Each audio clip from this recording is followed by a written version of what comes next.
kalau tiba-tiba ada monster apa bangkit dari gunung Ungaran tuh mau jadi apa, kiamat kali ya?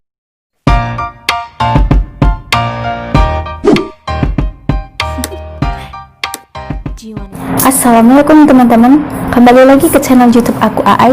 Di video kali ini aku akan membahas sebuah misteri Gunung Ungaran yang mungkin banyak teman-teman udah tahu, cuman aku bakal bahas kembali bagaimana kisahnya. Tetap tonton video aku sampai habis ya.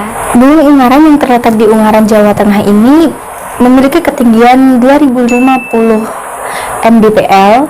Nah, kali ini aku tidak akan menceritakan kisah horornya, namun aku akan membahas beberapa kisah misteri di balik Gunung Ungaran dan Gedong Songo. Langsung saja kita ke ceritanya.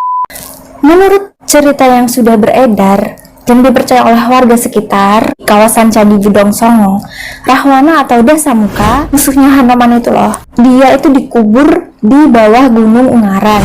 Nah, di Candi Gedong Songo itu kan ada belerang dan kawah yang panas itu ya, yang baunya tuh gak enak. Nah, itu kenapa ada bau-bau tidak enak dan ada bau-bau belerang gitu? Itu katanya karena dahulu kala itu Dasamuka suka banget minum minuman keras, jadi baunya memang agak gak enak gitu.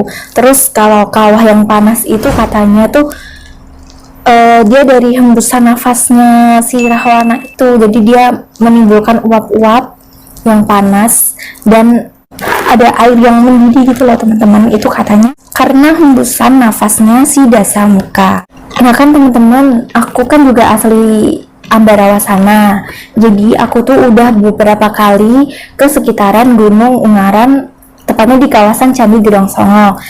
Itu kadang kalau aku lagi di kawasan belerangnya itu, kalau didengerin secara seksama, kadang-kadang aku suka mendengar suara detak jantung yang kayak mengikuti detak jantung kita gitu loh, cuman suaranya tuh kenceng banget, tapi itu bukan detak jantung kita, cuman itu aku nggak tahu apa. Waktu itu aku mendengarnya dan juga ada saudara aku juga mendengar detak jantung seperti itu, cuman kita positive thinking mungkin itu efek dari belerangnya, dari kawahnya, dari dalam Gunung Ungaran gitu.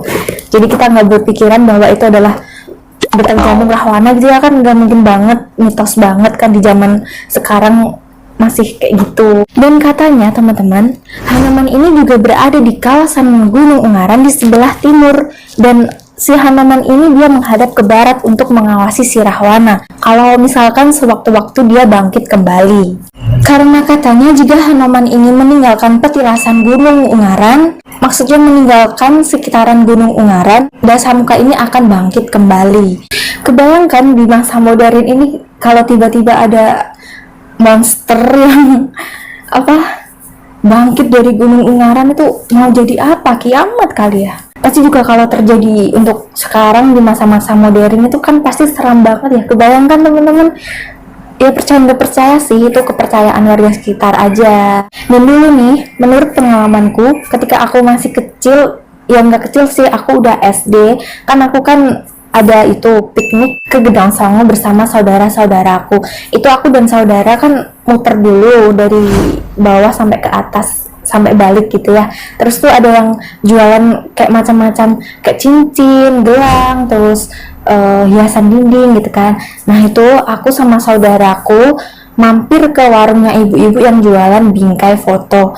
Nah di situ aku bertanya kepada ibu-ibu itu tentang sejarahnya Candi Gedong Songo ini. Nah ibu-ibu itu menceritakan tentang Hanoman dan Dasamuka.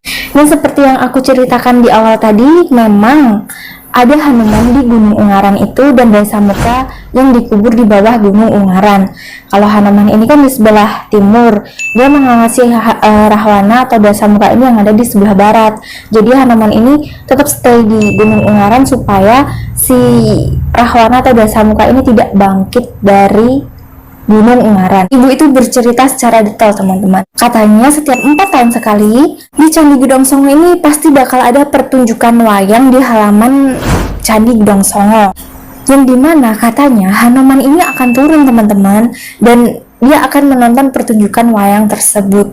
Loh kok turun? Katanya kalau dia pergi dari kawasan Gunung Ungaran, Rahwana akan bangkit. Nah, jadi gini teman-teman, si Hanoman ini tidak berani keluar dari kawasan Gedong Songo, karena kan Gedong Songo itu juga udah termasuk Gunung Ungaran gitu ya. Jadi dia pokoknya stay aja di situ, paling mentok ya juga paling di Gedong Songo itu ya, aku juga nggak tahu. Nah, ketika Hanoman ini menonton wayang, wujudnya seperti apa, Kak? Nah, kalau untuk wujudnya, dia akan menyamar sebagai orang biasa seperti kita yang ikut menonton di tengah-tengah ramainya para penonton yang ada di situ. Namun, si Hanoman ini akan menonton wayang sendirian. Jika pada umumnya warga-warga lain itu akan berpasang-pasangan ya, mungkin ada yang sama anaknya, ada yang sama bapaknya, ada yang sama temennya, ada yang sama pacarnya. Nah, tapi si Hanoman ini akan sendirian dan orang-orang itu tidak mengenali siapa orang tersebut. Nah, jadi bisa jadi itu Hanoman ini adalah orang asing. Cuman warga sekitar Gedong Songo itu tidak akan menyadari akan kehadiran si Hanoman tersebut. Jadi dia mungkin setiap 4 tahun sekali itu dia berubah wajah gitu ya, nggak tahu juga sih.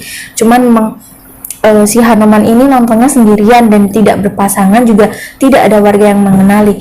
Kalaupun kita sebagai warga biasa, kalau kita menonton acara seperti itu sendirian juga pasti ada yang mengenali kita kan, dan itu juga pasti akan ada yang menyapa kita. Tapi itu kalau Hanoman tidak, dan sayangnya tuh warga tuh pada nggak ngeh gitu loh.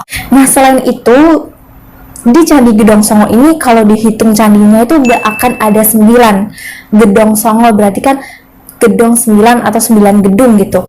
Jadi kalau kita hitung dari candi 1 sampai candi ke-7 itu cuman ada 8 candi. Kemanakah yang nomor 9? Itu menjadi pertanyaan beberapa netizen.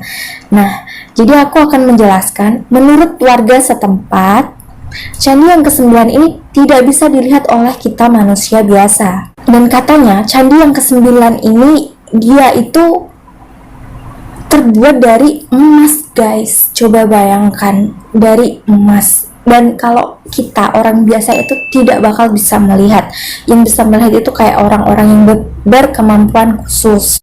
Tapi sampai sekarang aku belum pernah mendengar atau mendapati teman-temanku yang punya kelebihan bisa melihat candi ke-9 tersebut. Apakah kalian sendiri yang udah melihat? Coba dong komen di bawah. Nah, sekarang aku akan membahas larangan atau mitos yang ada di Candi Gedong Songo. Ada larangan atau mitos yang beredar bahwa kalian kalau mau main ke Gedong Songo itu kalian tidak boleh membawa pacar kalian atau pasangan kalian, karena mitosnya setelah dari candi itu kalian akan putus cinta dengan pasangan kalian. Tapi dahulu aku pernah membuktikan, aku sudah 2 kali ke Gedong Songo bersama mantanku, dan tiba-tiba pas pulang dari Gedong Songo tuh guys, aku udah nggak ada perasaan apa-apa lagi sama mantan-mantan gitu, dan kita putus. Jadi ya percaya nggak percaya aja sih, menurut kepercayaan aja. Terus di Candi Gedong Songo ini juga sering kali dibuat untuk tempat camping para anak-anak pramuka, dan banyak banget loh kalau udah malam itu pada kesurupan. Cuman ya nggak tahu sih, wallahu alam itu demitnya mau ikut pramuka atau gimana kan juga nggak tahu. Nah, itu tadi teman-teman ceritaku sedikit tentang Candi Gedong Songo, Gunung Ungaran. Apa hubungannya sih dengan Hanoman dan Rahwana? Itu sudah aku ceritakan.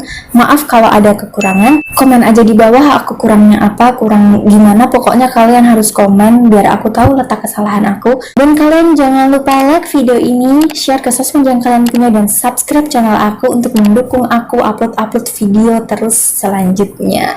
Oh ya teman-teman, kasih saran ya, selanjutnya aku mau bikin konten apa.